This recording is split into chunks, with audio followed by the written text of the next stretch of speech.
Bienvenidos a Aprendamos de la Biblia con el pastor Julio César Quijano.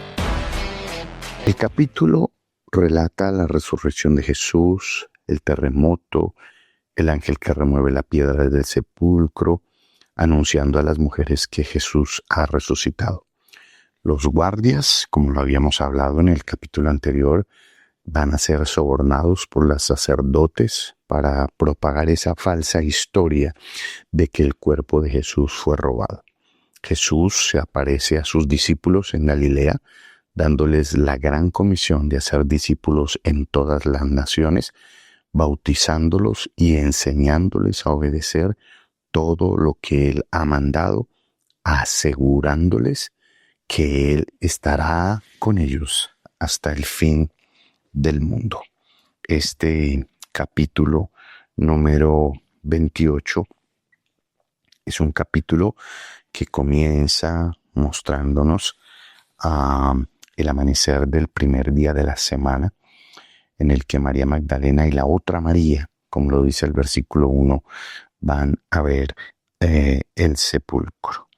En el capítulo número 26, versículo número 32, el texto bíblico dice: pero después de que haya resucitado, iré delante de vosotros a Galilea.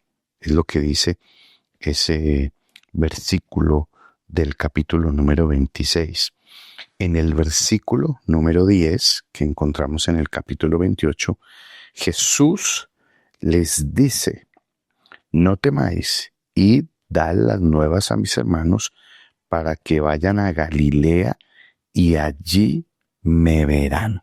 Aquí se cumple lo que Jesús había dicho en el capítulo número 26.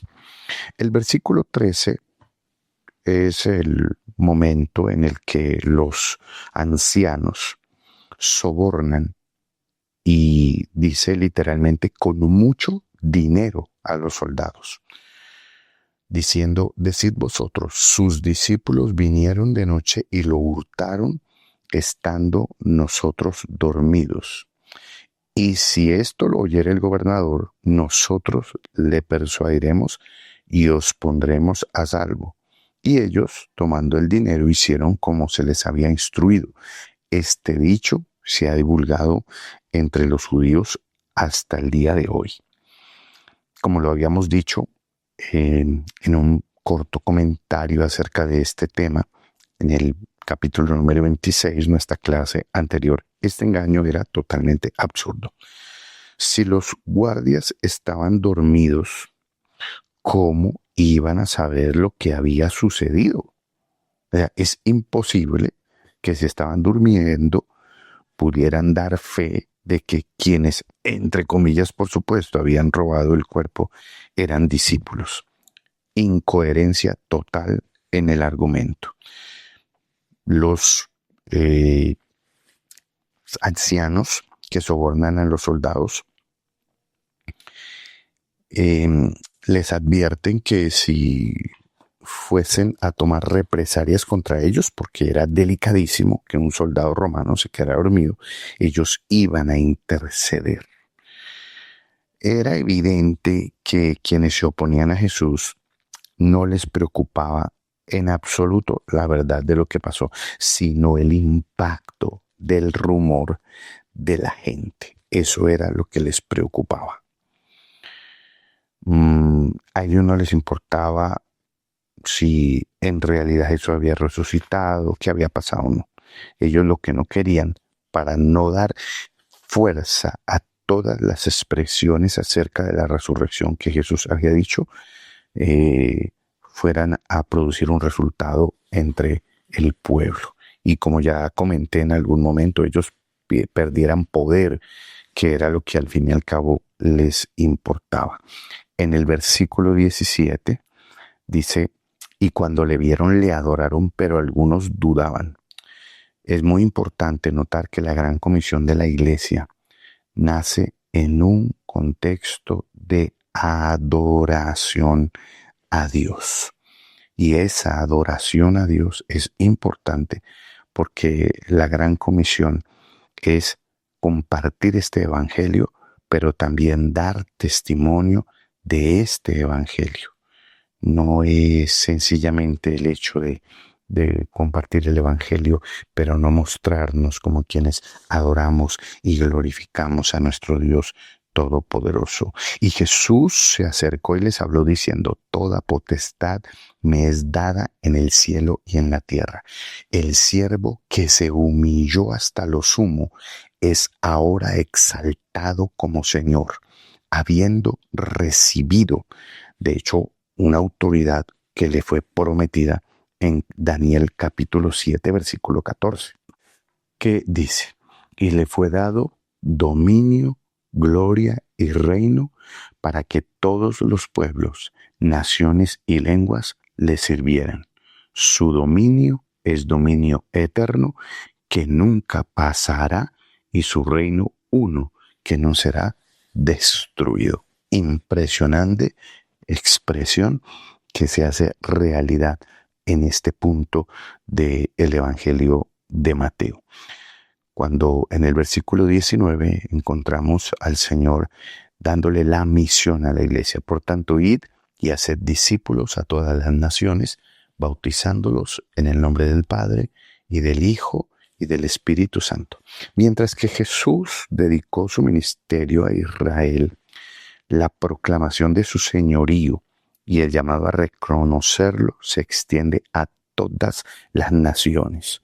Los discípulos deben reconocer públicamente su alianza con Cristo por medio del bautismo, que ya habíamos mencionado en capítulos anteriores, que es administrado bajo la autoridad de el Padre, del Hijo y del Espíritu Santo. Es incorrecto desde este contexto bíblico bautizar solo en el nombre del Hijo, solo en el nombre del Padre o solo en el nombre del Espíritu Santo. El versículo 19, para concluir este argumento de algunas doctrinas que dice que solo se bautiza en el nombre de Jesús, aquí en el capítulo 28, versículo 19, se cierra toda argumentación o toda discusión. Jesús mismo lo dijo, bautizándolos en el nombre del Padre, 1, del Hijo, 2, y del Espíritu Santo. Punto. Enseñándoles que guarden todas las cosas que os he mandado, y aquí yo estoy con vosotros todos los días hasta el fin del mundo. El contenido de esta enseñanza futura de los apóstoles se va a desprender de lo que Jesús les había mandado a proclamar, nada más. Jesús les asegura que su presencia constantemente, mientras se dirigen a cumplir la misión que Dios les encomendó, va a estar con ellos. ¡Qué extraordinario que nosotros podamos tener la completa y absoluta certeza de que mientras nosotros cumplimos con esta gran comisión, compartimos la palabra del Señor, el Señor promete que va a estar con cada uno de nosotros.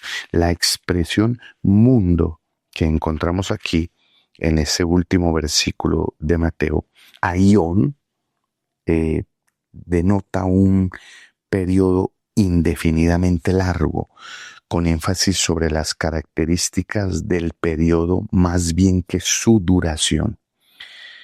¿A qué me refiero con eso?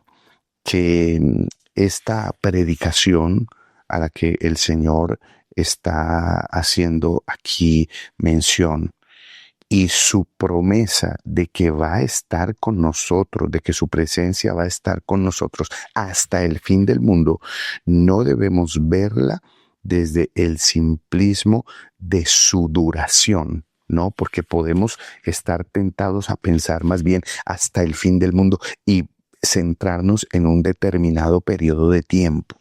No, aquí el énfasis es en las características que va a tener este periodo, lo que va a pasar en este periodo, de acuerdo al contexto que leímos anteriormente, su respaldo, su presencia, sus manifestaciones, etc.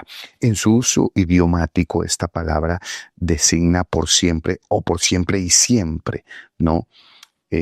También es usada para designar la era presente y el tiempo después de la segunda venida de Cristo. Es una expresión fuerte, es una expresión que si la vemos ahora sí, desde el punto de vista de la duración, está hablando del concepto eterno, por siempre y siempre. Qué maravilloso. Aún después de la segunda venida de Cristo. Somos comisionados bajo el llamado de nuestro maravilloso y extraordinario Rey de Reyes y Señor de Señores, a algo que nosotros conocemos como la evangelización mundial. Como el tema de Mateo es Cristo en su condición de rey, como lo mencionamos al principio, no nos sorprende entonces que esta comisión final de Jesús a sus discípulos esté mostrándonos la dimensión global de su reinado, al instruir sobre la vida, sobre los principios del reino, que como ya también habíamos mencionado, aparece más de 50 veces en Mateo. Jesús está instando a sus seguidores a pensar, a vivir, a orar para que su reino venga a toda la tierra. En el capítulo número 13, sus parábolas, recuerden que nos ilustran la expansión global del reino. Al comenzar sus discípulos a ministrar, Jesús les dijo que predicaran en todas partes como hasta hoy debemos hacer nosotros. Recuerde la expresión, el reino de Dios se ha acercado.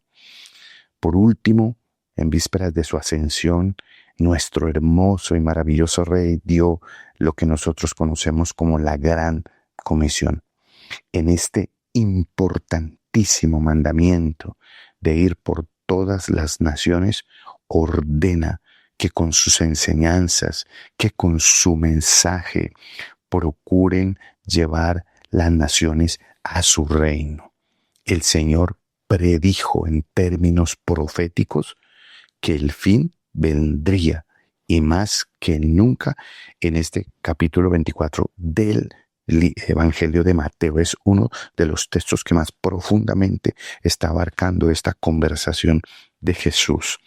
Únicamente cuando este Evangelio del reino fuere predicado en todo el mundo para testimoniar a todas las naciones, recuerde, capítulo 24, versículo 14, ahí fue donde Jesús dijo que el fin vendría. Las naciones en el griego ete significa comunidades, grupos humanos o etnias. Para que usted tenga información, hoy existen cerca de 22,000 sobre nuestro planeta. No hay absolutamente ninguna excepción a esta realidad. Ninguna. Todas las naciones, todos los reinos deben escuchar la predicación de nuestro Señor Jesucristo en boca de su iglesia. Recuerde, la iglesia es el cuerpo de Cristo y como cuerpo de Cristo nosotros caminamos ejecutando la misión de Cristo sobre la tierra. Cristo caminó predicando, sanando, liberando, haciendo milagros creativos sobre la naturaleza. ¿Qué es lo que la iglesia debe tener claro? Que le fue dada potestad, recuérdelo, lo acabamos de leer, versículo 18. Toda potestad me es dada en el cielo y en la tierra. A la iglesia le ha sido dada también esta potestad para que la iglesia como cuerpo de Cristo se mueva en la evangelización, en una evangelización llena del poder de la presencia sobrenatural de Cristo y de su Santo Espíritu en la administración de los milagros, de los prodigios, de las señales y de las maravillas que fueron prometidas como algo que seguiría a la iglesia. De manera que cuando usted, como cuerpo de Cristo, predica este evangelio, no lo está haciendo solo, no lo está haciendo sin respaldo. ¿Qué me falta, pastor? ¿Por qué yo no veo esto que usted está predicando? Falta creérselo. Falta que usted entienda que solo debe comenzar a moverse, comenzar a actuar, comenzar a ir a las naciones, donde quiera que usted se pare, en su círculo social, empresarial, financiero, familiar, el barrio, donde quiera que usted esté, compartir este evangelio y creer en administraciones de poder para que aquellos que no creen por la palabra crean por los milagros. En ese momento usted será testigo del poder y de las maravillas de Dios. Ahora, quiero terminar con algo muy, muy importante. Los enemigos de nuestra fe cristiana tratan de desvirtuar el hecho de la resurrección de Cristo. La resurrección corporal de Jesús es un elemento central. No es algo que se puede pasar por alto. Es un elemento central de la fe cristiana. Cuando se desvirtúa este elemento, es tan importante que el apóstol dice, si Jesús no resucitó, vana es nuestra fe. Por eso los ataques violentos de los que se levantan contra el Evangelio de Jesucristo se encaminan muchas veces hacia esto.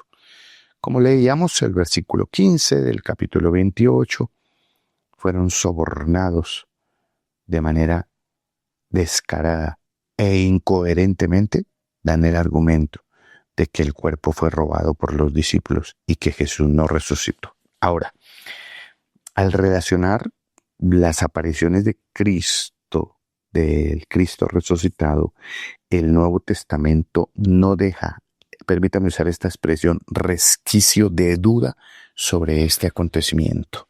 ¿Dónde aparece Jesús? Voy a mencionarle algunos textos bíblicos para que usted pueda estudiarlos y corroborarlos si usted es de esos estudiosos de su palabra, que yo creo que sí, y por eso se da conmigo cita para escuchar esta enseñanza que ya hoy estamos terminando acerca del Evangelio de Mateo. Dentro o en los alrededores de Jerusalén, a María Magdalena. Esto lo encontramos en Marcos capítulo 16, versículo 9, en Juan capítulo número 20, versículos 11 al 18. A las otras mujeres en Mateo capítulo 28, ya lo habíamos leído hace un momento, versículo 8 al 10.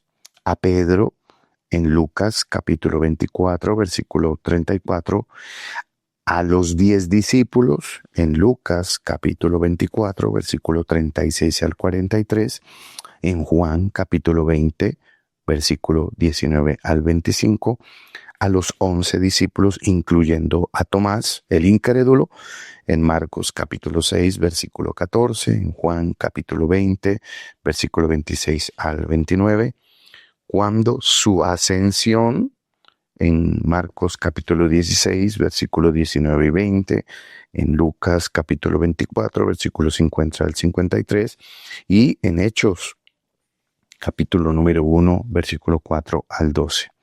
Más adelante, a los discípulos del camino de Maús, en Marcos capítulo 16, versículo 12 al 14, en Lucas capítulo 24, versículo 13 al 35, en Galilea, en Mateo capítulo 16, capítulo 28 mejor, versículo 16 al 20, en Juan capítulo 21, versículo 1 al 24, a 500 personas, en 1 Corintios capítulo 15, versículo 6, a Santiago y los apóstoles, en 1 Corintios capítulo 15, versículo 7, y a Pablo en el camino de Damasco.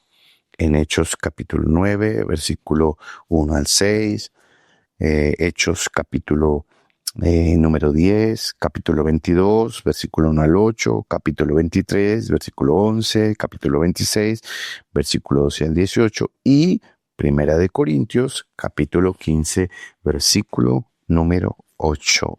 De manera indudable está mostrando la Escritura la aparición de nuestro hermoso Señor Jesucristo, reafirmando el hecho de su resurrección.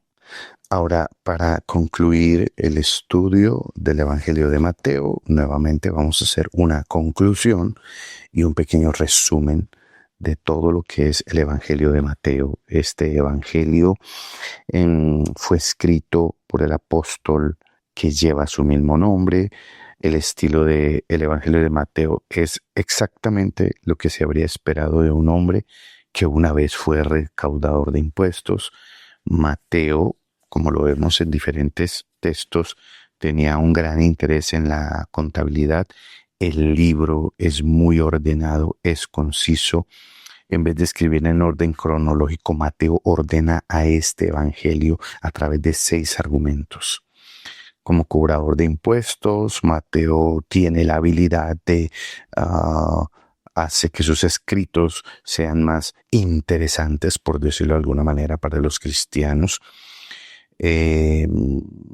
Mateo escribió el libro en un periodo temprano en la iglesia, ya lo habíamos mencionado al inicio, alrededor de los 50 después de Cristo, que esta fue una época en la que la mayor parte de los cristianos judíos eran convertidos, por lo que pues es comprensible que Mateo se enfoque en la perspectiva judía en este evangelio.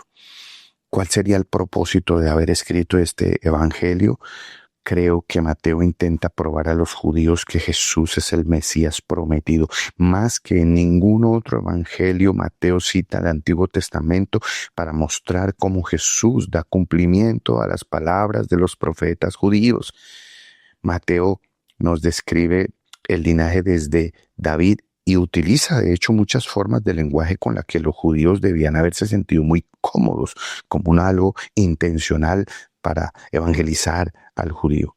El amor y la preocupación de Mateo por su pueblo es más que evidente al notar su meticulosa manera de contar la historia de este evangelio. Si pudiéramos hacer un resumen, tendríamos que decir que en los primeros 2 capítulos, Mateo expone el linaje, nacimiento, los primeros años de la vida de Cristo.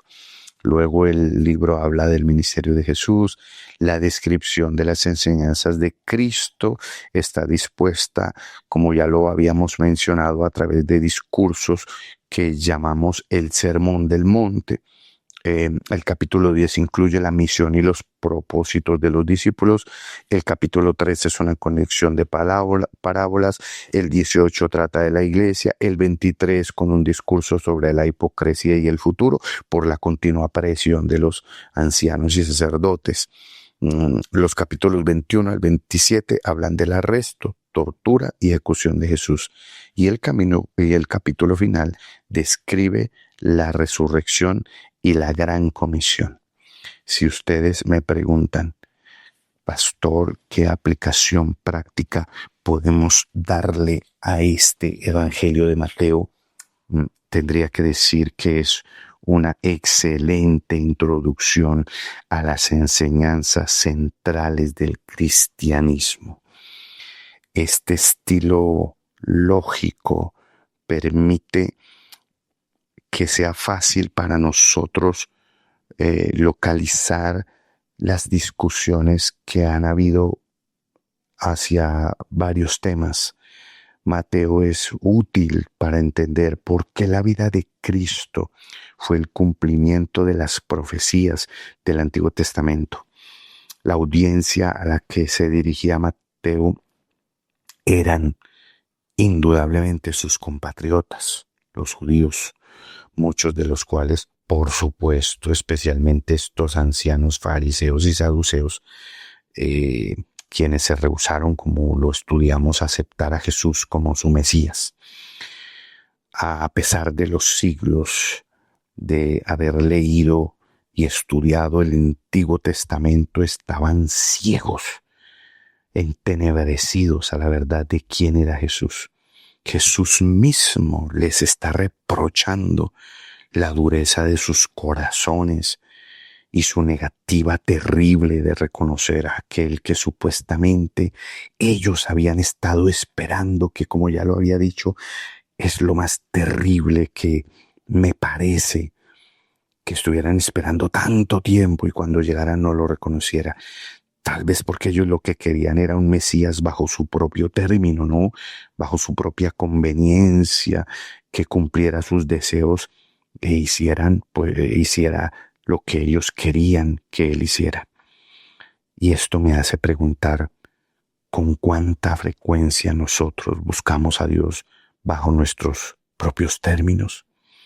No lo rechazamos al atribuirle solo aquellos atributos que encontramos aceptables, aquellos que nos hacen sentir bien, como por ejemplo su amor, su misericordia y su gracia, pero rechazamos los que nos parecen terribles, como por ejemplo su enojo, su justicia, su ira santa. Y aquí encontramos mucho de esto. Como una anotación a mi estudio, recuerdo una vez que estaba en un parque predicando el Evangelio de Cristo. Me senté con una familia que estaba recostada en un parque y traté de compartirles, y cuando les mencioné el tema del infierno como una realidad bíblica, inmediatamente me rechazaron y su palabra fue: yo no puedo entender cómo un Dios tan bueno puede hacer un infierno tan malo donde habrá tanto sufrimiento. No convenía entender los atributos de la justicia de Dios. Nos gusta su amor. La persona lo dijo. No entiendo como un Dios de amor, pero quitó el término justicia, que es imprescindible para poder entender en la justificación el por qué Cristo sufre lo que sufre en la cruz por nosotros. Miren, un consejo ya para terminar en esta aplicación del Evangelio de Mateo: no cometamos el mismo error de los fariseos, creando un Dios a nuestra imagen y luego esperar que Él viva de acuerdo a nuestros estándares, a nuestras expectativas, a nuestros propios pensamientos. Tal Dios no será más que un ídolo mudo, inerte, que no ve, que no oye, que no se mueve, que no actúa. La Biblia, y especialmente estos evangelios, nos da información más que suficiente acerca de esta verdad, naturaleza, identidad de Dios y Jesucristo para justificar nuestra adoración y nuestra obediencia. Entendamos que no podremos comprender, ni nuestro raciocinio mejor humano podrá llevarnos a comprender en su totalidad por qué Dios hace lo que hace. Pero las enseñanzas de Jesús, los estándares que nos mostró en este Evangelio de Mateo, nos llevan a entender y concluir que Él sabe lo que hace, que Él nos ve, nos sana, nos ayuda, nos salva y nos bendice. Y sobre todo, la iglesia es una iglesia de poder. Movámonos en ese poder y entendamos que Él, el mismísimo Hijo del Dios Altísimo, dijo: yo estaré con vosotros hasta el fin de los tiempos. Aprendamos fue un programa producido por el Ministerio Internacional de Avivamiento. Para más información, visite nuestra página web www.minavivamiento.com.co o si quiere escríbanos a contacto@minavivamiento.com.co.